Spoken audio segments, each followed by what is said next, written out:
Jangan lupa subscribe YouTube channel Metro TV News dan pastikan untuk menyalakan lonceng notifikasinya. Mahkamah Agung memvonis bebas mantan pejabat Otoritas Jasa Keuangan Fahri Hilmi dalam perkara korupsi Jiwasraya yang merugikan negara hingga 16,8 triliun rupiah. Bukan kali pertama MA menyunat vonis pejabat negara yang terlibat korupsi.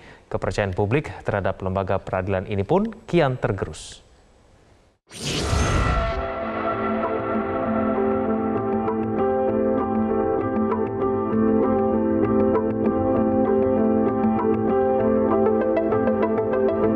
Mahkamah Agung lagi-lagi mengejutkan publik melalui vonisnya kepada koruptor. Kali ini, Hakim Mahkamah Agung memvonis bebas mantan Kepala Departemen Pengawasan Pasar Modal Otoritas Jasa Keuangan atau OJK, Fahri Hilmi, dalam perkara korupsi Jiwasraya yang merugikan keuangan negara senilai 16,8 triliun. Dalam pertimbangannya, Majelis Hakim yang dipimpin oleh Desnayati dengan anggota Susilo dan Agus Yunianto menilai Fahri Hilmi telah menjalankan tugasnya sesuai prosedur. Koordinator Masyarakat Anti Korupsi Indonesia Boyamin Saiman menyatakan keputusan MA ini amat merugikan ribuan korban yang menjadi nasabah asuransi Jiwasraya.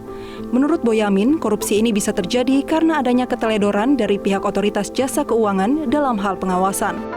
Lolosnya dugaan penggorengan saham di kasus Jiwasraya itu karena akibat kurang maksimalnya atau teledornya OJK dalam melakukan pengawasan. Nah, itulah yang sebenarnya istilahnya kalau ini diawasi benar-benar dan maksimal, mestinya tidak lolos, atau lolos pun dugaan penggorengan saham ini mestinya ya kecil lah, kira-kira ya miliaran lah, ratusan miliar kira-kira kan. Karena ini prosesnya akan panjang, tidak hanya sehari dua hari. Nah.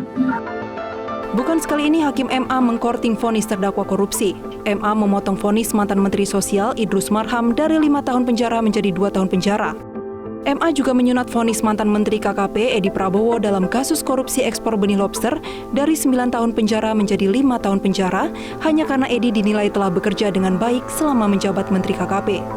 Sebelumnya, MA menolak kasasi jaksa KPK dalam kasus suap mantan Sekretaris MA Nur Hadi yang mengharuskan Nur Hadi membayar uang pengganti sebesar 83 miliar rupiah.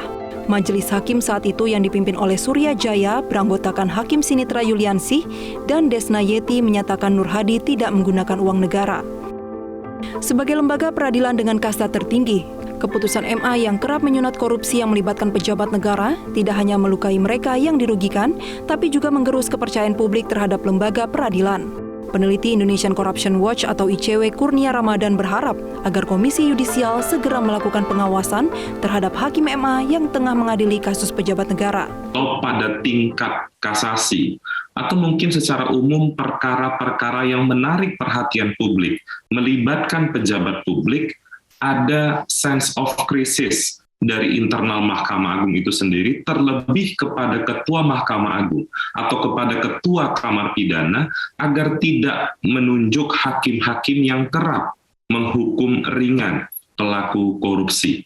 Bagi perkara-perkara yang menarik perhatian publik, harus dilakukan evaluasi secara menyeluruh, pengawasan yang berjenjang, baik misalnya dari Komisi Yudisial, Badan Pengawas Mahkamah Agung, atau mungkin aparat penegak hukum itu sendiri. Lebih jauh, Kurnia bahkan menyebut sudah waktunya Undang-Undang Tipikor direvisi. Pasalnya terdapat banyak celah yang dapat meloloskan para koruptor dalam undang-undang tersebut. Tim Liputan Metro TV.